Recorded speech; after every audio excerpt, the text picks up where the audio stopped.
I'm Mark McAllister in the Corktown Regent Park area, right across the street from Nelson Mandela Park Public School. This is a community that rallies around everybody else, and especially the person that is normally standing in this spot, the local crossing guard. They are the fixture that everyone loves, whether you're a parent or you're not a parent. And now there's some questions about whether the person that normally stands here is actually going to be here come fall, less than 4 months from now when the next school year starts. And so we took those questions to City Hall to try and find some answers. For 12 years, Imad Abbas Attar has been making sure the kids at Nelson Mandela Park Public School cross Shooter Street safely. His employer at this point, Toronto Police. Next year, a new private company still to be awarded a contract by the city. Have you had anyone reach out to you about next year yet? Not yet. We're waiting for next year. Probably in September we know everything. City Hall just went through a very hasty process and came up with two companies, Caraway and ASP, to take on school crossing guard services. The suggested price tag, $48 million over 2 years for more than 700 locations. Is the idea that these companies will be in place and be able to supply those crossing guards by this September? Correct.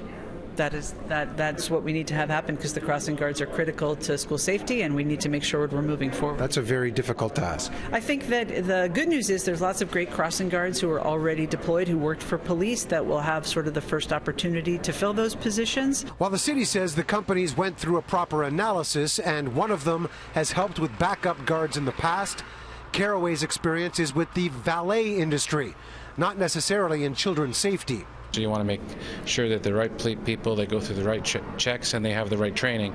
And I think for any organization that would be a difficult timeline to achieve, but here we are. Caraway claims it will find the right people for the job with a full PR campaign to back it up. The city says it will be keeping a close eye, including the use of GPS technology to make sure guards are in place.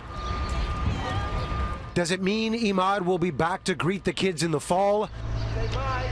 Those in the neighborhood sure hope so. He should be back. He's awesome. He's not the type to just stand there and direct. He's very social. He's very social. He talks and he's pretty good. I like his attitude. I could honestly come here on a bad day and he'll just change my mood within a second.